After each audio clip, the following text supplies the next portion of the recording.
ذرا سوچئے کہ زندگی بھر کی کمائی ایک فون کال پر پل بھر میں غائب ہو جائے۔ آج ہم ایک ایسے ہی بہت بڑے، ایک دل دہلا دینے والے گولڈ سکینڈل کی گہرائی میں جا رہے ہیں جس نے کئی ریاستوں میں سینکڑوں بزرگ شہریوں کو اپنا نشانہ بنایا۔ $50 ملین۔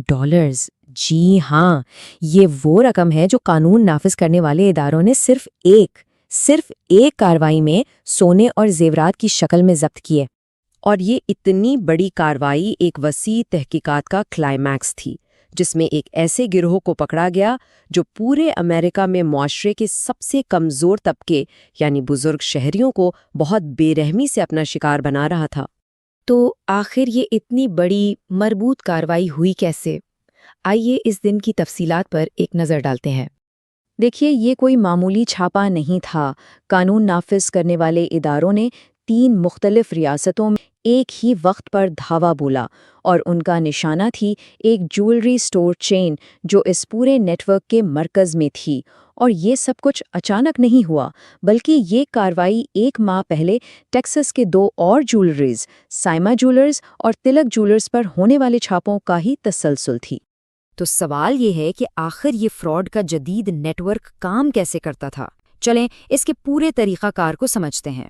یہ پورا آپریشن کئی مراحل میں ہوتا تھا، اور اس کا مقصد تھا کہ شکار کو ڈرا کر چوری شدہ مال کو جتنی جلدی ہو سکے ٹھکانے لگا دیا جائے۔ پہلا قدم، بیرون ملک کال سینٹر سے جعلی سرکاری ایجنٹ بن کر بزرگوں کو فون کیا جاتا، انہیں یہ کہہ کر ڈرایا جاتا کہ ان کے بینک اکاؤنٹس خطرے میں ہیں۔ پھر انہیں اپنی زندگی بھر کی جمع پونجی نکال کر سونے کی سلاخیں خریدنے پر مجبور کیا جاتا۔ اس کے بعد ایک کوریئر بھیج کر یہ سونا ان سے لے لیا جاتا، اور آخر میں اس سونے کو ساتھی جیولرز کے پاس لے جایا جاتا، جہاں اس کی اصلیت چھپانے کے لیے اسے غیر قانونی طور پر پگھلا دیا جاتا تھا۔ اور یہ جو آخری مرحلہ تھا نا، یہی اس اسکیم کا ایک اہم مجرمانہ حصہ تھا۔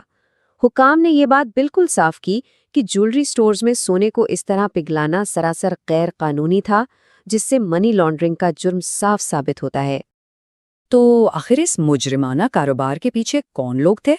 قانون نافذ کرنے والے اداروں نے اس سلسلے میں بہت سی گرفتاریاں کی ہیں، جس سے اس مجرمانہ نیٹ ورک میں شامل لوگوں کا پورا جال سامنے آیا ہے۔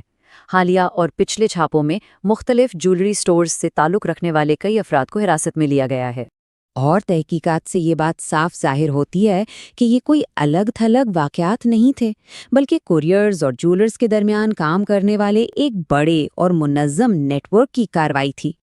اچھا، ان گرفتاریوں اور قانونی کارروائیوں سے ہٹ کر اس اسکیم کا سب سے تکلیف دہ پہلو اس کا انسانی نقصان ہے۔ آئیے دیکھتے ہیں کہ اس کا اصل اثر کیا ہوا۔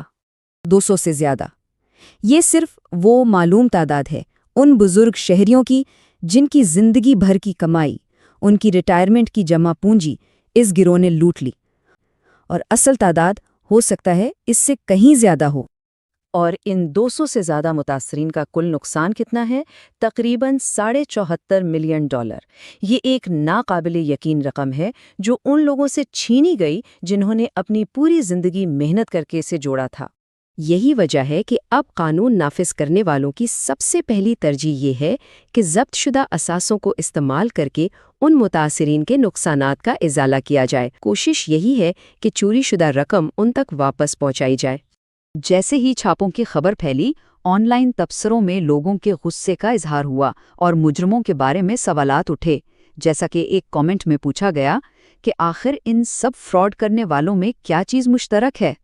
اگرچہ یہ چھاپے قانون نافذ کرنے والے اداروں کے لیے ایک بہت بڑی کامیابی ہے، لیکن سینکڑوں متاثرین کے لیے حتمی نتیجہ ابھی بھی غیر یقینی ہے۔